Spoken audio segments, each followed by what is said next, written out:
इंसान धरती पर मौजूद किसी भी स्पीशीज से ज्यादा इंटेलिजेंट माना गया है। इसी वजह से मनुष्य ने आज इतनी तरक्की कर ली है। हमारी बनावट कुछ इस तरह हुई है कि हम चीजों को समझ और परख लेते हैं, लेकिन कुछ घटनाएं ऐसी हैं जिसे मोस्ट इंटेलिजेंट एजेंसीज जैसे FBI, CBI भी समझ नहीं पाई। ऐसी घटनाओं को आज तक कोई समझ नहीं पाया, जिस वजह से लोग इसे बाहरी दुनिया द्वारा की गई एक्टिविटी मानते हैं। इंसानों की समझ से परे ये घटनाएं रहस्य बनकर रह गई हैं और शायद हमेशा रहस्य ही रह जाएंगी। आज ऐसे ही कुछ रियल लाइफ मिस्ट्रीज के बारे में जानेंगे जिन्हें शायद कभी भी कोई ना सुलझा पाए। 1944 में Mr and Mrs Urban Rife सुबह सुबह एक अजीब सी स्मेल की वजह से दोनों की आंखें खुली। मिसेज राइफ को लगा कहीं ये स्मेल गैस लीक की वजह से ना हो रही हो, इसलिए वे अपने किचन में गैस चेक करने के लिए उठी, लेकिन उन्होंने पाया कि उनकी बॉडी पैरालाइज हो गई है और वह उठ नहीं पा रही हैं।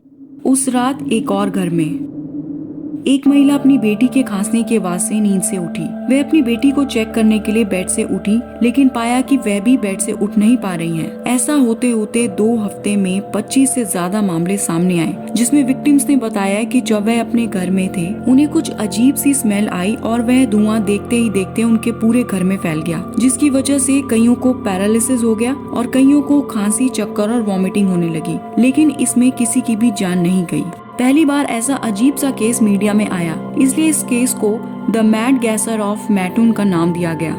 तब इन्वेस्टिगेशन शुरू हो गई, लेकिन कोई भी फिजिकल एविडेंस ना होने की वजह से ये केस मिस्टीरियस बनता जा रहा था, क्योंकि ना ही इन गैस अटैक्स में कोई चोरी या डकैती हुई और ना ही किसी की जान गई। इन्वेस्टिगेटर्स के लिए ये समझना मुश्किल हो रहा था कि इसके पीछे कौन है और वह ये सब क्यों कर रहा है।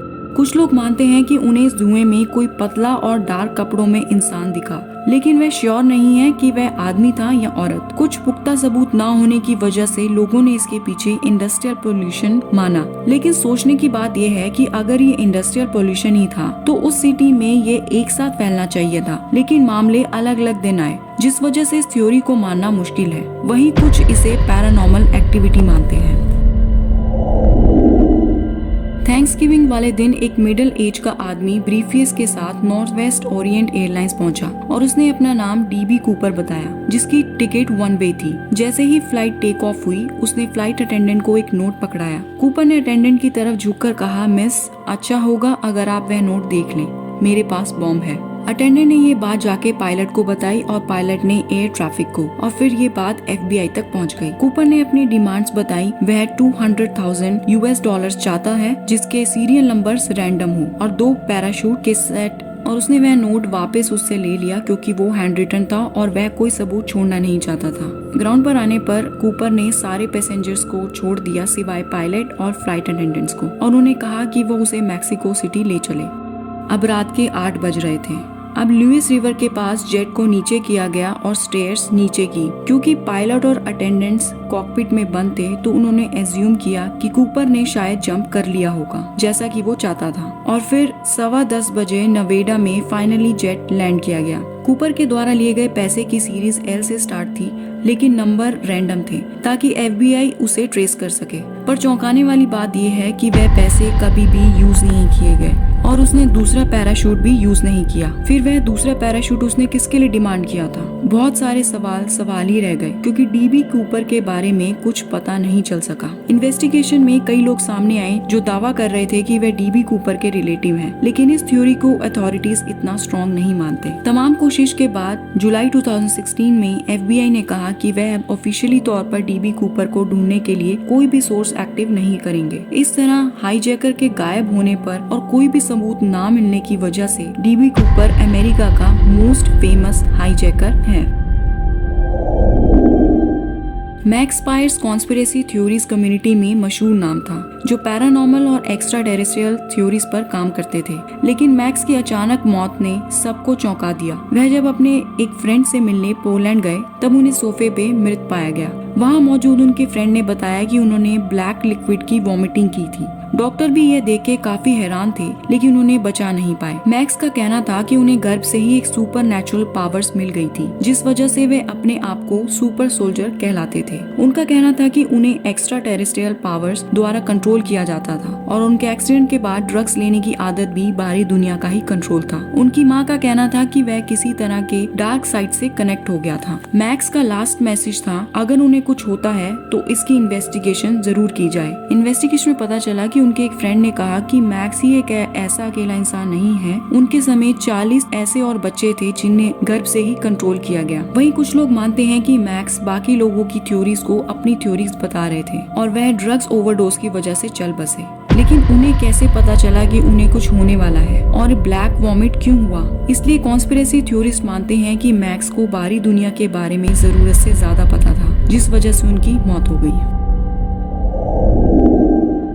इंडिया में भी एक मिस्ट्री ऐसी है जो शायद कभी सॉल्व ना हो पाए। इंडिया में ट्विंस पैदा होने का एवरेज नंबर है 1000 में से 9 सेट ऑफ ट्विंस, लेकिन कोडिनी केरला में 1000 में से 45 सेट ऑफ ट्विंस का रेट है, जो वर्ल्ड में highest number of twin set है। हर दूसरे और तीसरे घर में ट्विंस होने की वजह से इस जगह को ट्विन टाउन कहना शुरू कर दिया। इतने ज्यादा ट्विन सेट्स ने वर्ल्ड लेवल पर एक्सपर्ट्स का ध्यान खींचा। कोडिनी पर कई तरह की और कई लोगों और यूनिवर्सिटीज ने रिसर्च की कि आखिर इतने ज्यादा ट्विंस सेट कैसे हो सकते हैं। एक्सपर्ट समझते थे कि शायद उनके खाने या पानी में कोई ऐसा केमिकल है जिसकी वजह से इतने ट्विंस हो रहे हैं, लेकिन रिसर्च रिपोर्ट में पाया गया कि ऐसा कुछ है ही नहीं और इस रिपोर्ट ने रिसर्चर्स की परेशानी और बढ़ा दी।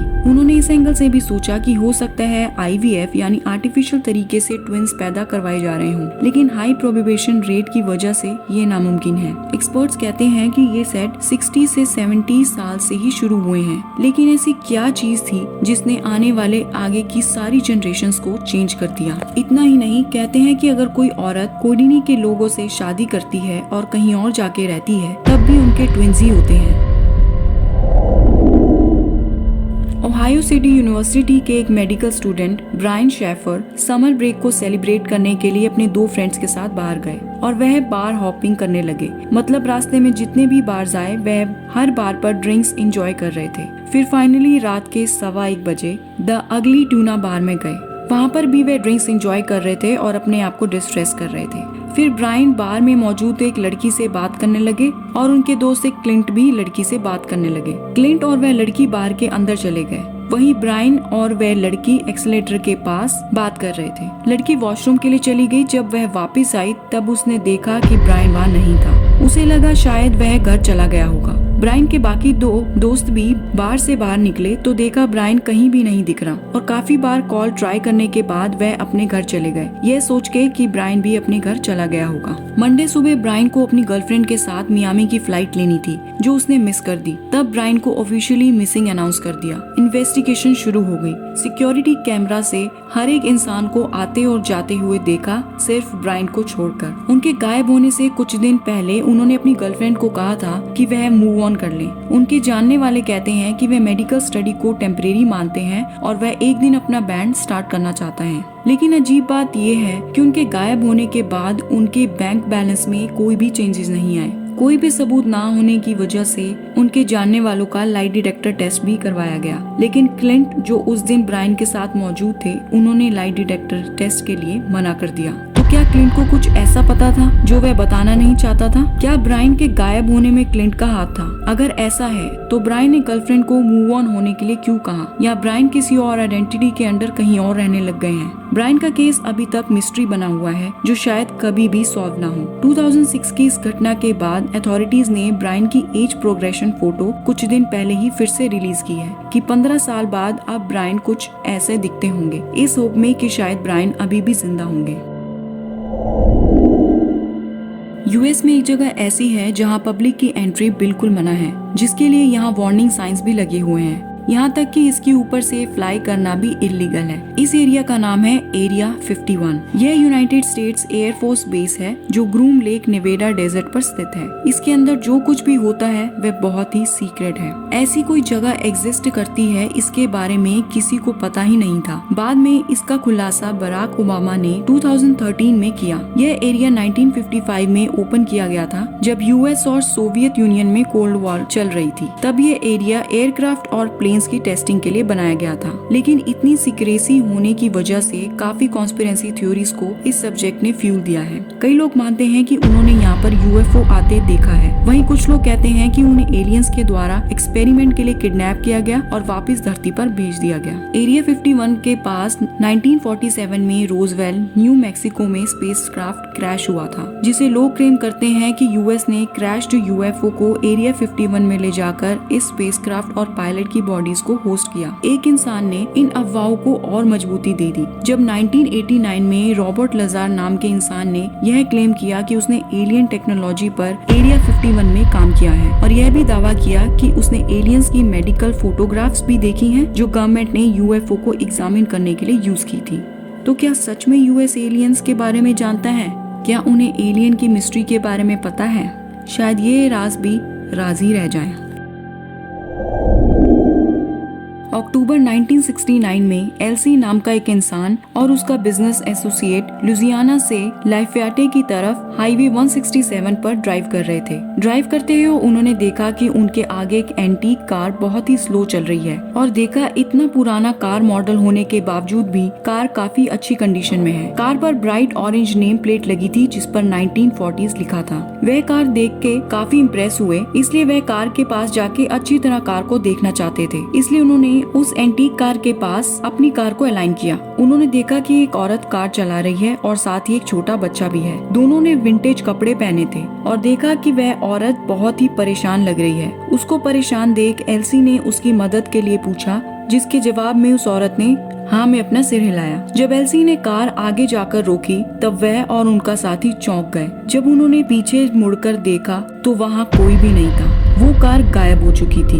उस हाईवे पर ट्रैफिक भी नहीं था जिससे यह कह सकें कि भीड़ में कार कहीं खो गई है। इससे वह दोनों हैरान रह गए। तभी एक कार उनके पास आकर रुकी और उस आदमी ने कहा कि उसने देखा कि 1940 वाली वो कार हवा में गायब हो गई है। वह उस कार के पीछे ही ड्राइव कर रहा था। वह सब इस बात से काफी हक्के बक्के रह गए और समझ नहीं पाए कि ये सब कैसे हुआ, जिसको दूसरी कार के ड्राइवर ने भी विटनेस किया। जब ये बात मीडिया में आई तो लोगों ने मानना शुरू कर दिया कि वह औरत और बच्चा पास्ट से टाइम ट्रैवल करके आए थे और वह 30 साल आगे फ्यूचर में फंस गए हैं। टाइम ट्रैवल के कई और किस्से हैं जिसे समझना और समझाना नामुमकिन है और इस तरह के इंसिडेंट्स हमें ये सोचने पर मजबूर करते हैं कि क्या टाइम ट्रैवल सच में एग्जिस्ट करता है।